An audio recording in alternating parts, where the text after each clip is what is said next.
Morning class. आज आप संज्ञा के विकार चैप्टर में लिंग पढ़ेंगे। संज्ञा आप पहले पढ़ चुके हैं, अब इसके 3 चैप्टर आपके रह गए हैं, लिंग, वचन और कारण। तो आज आप लिंग का ज्ञान प्राप्त करेंगे। लिंग किसको कहते हैं? जैसे कि आप पहले भी पढ़ चुके हैं कि जिन शब्दों से पुरुष जाति व स्त्री जाति का बोध होता है उन्हें लिंग कहते हैं। जैसे कि माताजी खाना बना रही हैं, इसमें माताजी शब्द जो है उससे हमें पता चल रहा है कि ये शब्द स्त्रीलिंग है और ये कार्य कोई स्त्री कर रही है। धोबी कपड़े धो रहा है तो धोबी शब्द जो है उससे पता चल रहा है कि ये पुल्लिंग है और ये कार्य कोई व्यक्ति कर रहा है, वो है पुल्लिंग। अब आता है लिंग के प्रकार। लिंग के 2 प्रकार होते हैं, पुल्लिंग और स्त्रीलिंग। पुल्लिंग कौन से होते हैं? जिन शब्दों से हमें सिर्फ ये पता चले कि ये पुल्लिंग शब्द है, सिर्फ और सिर्फ वो पुरुष जाति का बोध कराए तो उनको कहते हैं पुल्लिंग। और स्त्रीलिंग, जिन शब्दों से हमें सिर्फ और सिर्फ स्त्री जाति का बोध होता है उसको कहते हैं स्त्रीलिंग। अब ये देखना है कि पुल्लिंग की पहचान कैसी होती है। प्राणीवाचक जो पुल्लिंग संज्ञाएं होती हैं उनके शरीर व बनावट के आधार पर भी पहचानी जा सकती है, जैसे कबूतर, मामा, नानी, हाथी आदि।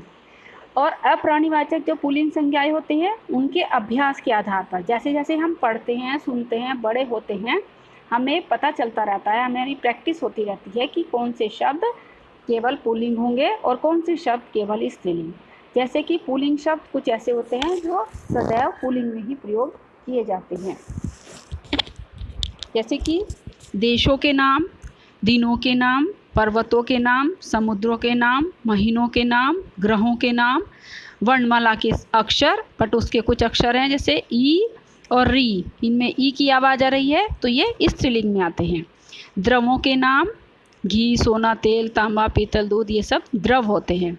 लेकिन चाय है, छाछ है, लस्सी है, चांदी है, चांदी भी एक द्रव है बट वो स्त्रीलिंग में आएगी। और चाय, छाछ, लस्सी, ये सब, कॉफ़ी, ये सब आएंगे स्त्रीलिंग में।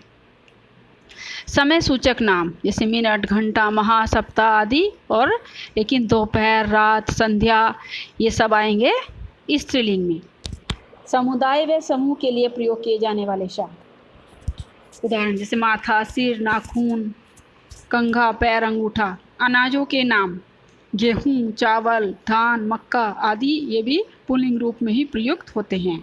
और कुछ और पहचान होती है कि जिन शब्दों के अंत में आ, न, त्व, पा, दान, वाला, खाना, एरा, ये शब्द आते हैं, वे पुल्लिंग रूप में प्रयुक्त किए जाते हैं। आ वाले शब्द कुछ देख लेते हैं, बताशा, बूढ़ा, न वाले धन, दान, मान, त्व वाले पशुत्व, महत्व, लघुत्व, ऐसे शुचत्व, पा वाले बुढ़ापा, आपा, दान, खानदान, पानदान आदि, वाला चाय वाला, फल वाला, सब्जी वाला, दूध वाला, अखबार वाला आदि, खाना, दवा खाना, पागल खाना आदि, एरा, फुफेरा, चचेरा, मोसेरा, लुटेरा, ये सब आते हैं पुल्लिंग में। अब आती है स्त्रीलिंग। स्त्रीलिंग की पहचान। स्त्रीलिंग की पहचान होती है कि जिस रूप से केवल हमें स्त्री जाति का बोध होता है, सिर्फ और सिर्फ ये पता चलता है कि यह शब्द जो है स्त्री जाति का ही ज्ञान करा रहा है, उसे कहते हैं स्त्रीलिंग। जैसे राधिका रस्सी कूदती है तो राधिका से पता चलता है कि यह कोई लड़की है, यानी कि स्त्रीलिंग है। सुमन सबको कविता सुनाती है, सुमन भी लड़की है तो वो स्त्रीलिंग है। गाय बच्चे को दूध पिलाती है, गाय भी स्त्रीलिंग में आएगी, भैंस भी स्त्रीलिंग में आएगी, परंतु बछड़ा और बैल ये आएंगे पुल्लिंग में। तो इनसे हमें पता चलता है कि ये स्त्रीलिंग शब्द हैं।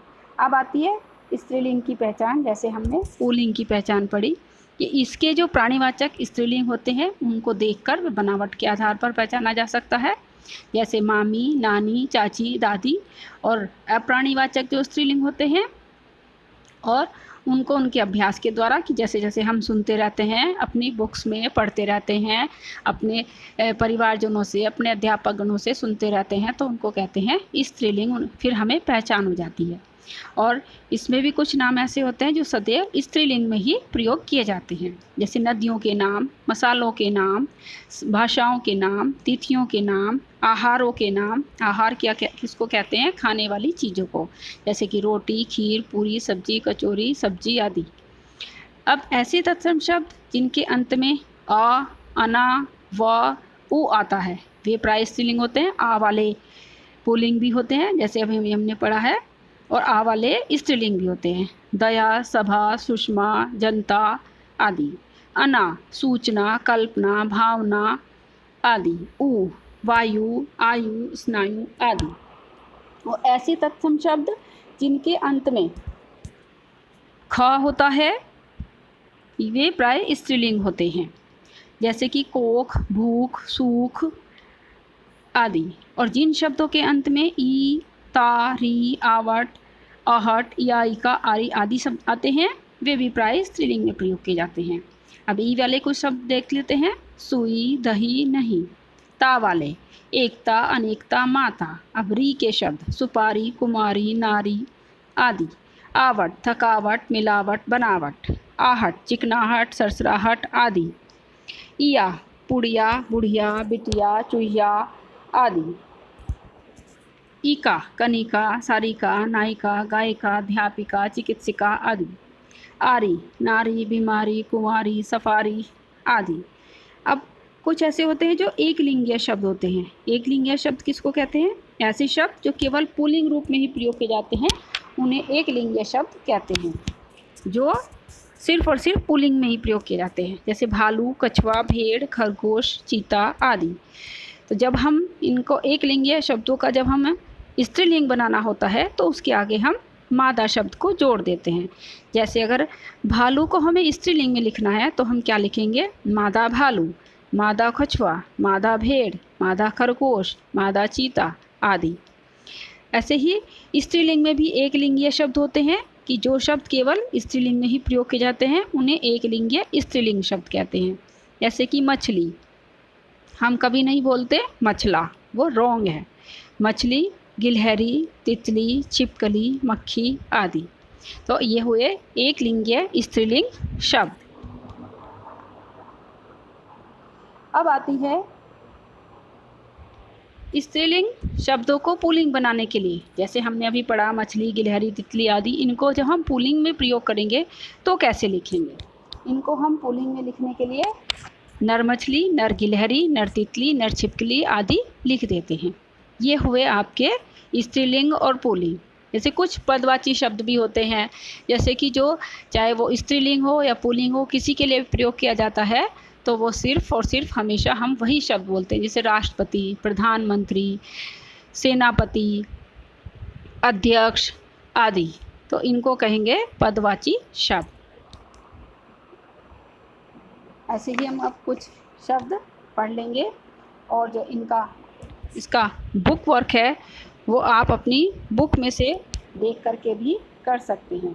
मैं आपको बता देती हूँ, आप कर लेना।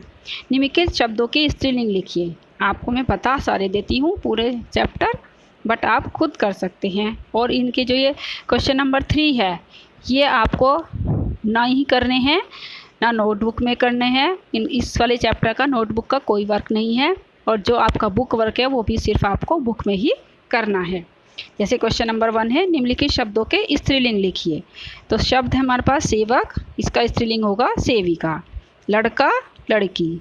बेटा, बिटिया। सुनार, सुनारिन। हाथी, हथीनी। फिर इधर आ जाते हैं, शब्द है हमारे पास पंडित, इसका स्त्रीलिंग बनेगा पंडिताइन। छात्र का छात्रा। जेठ का जेठानी। देवर का देवरानी। और अध्यापक का अध्यापिका। Question number 2,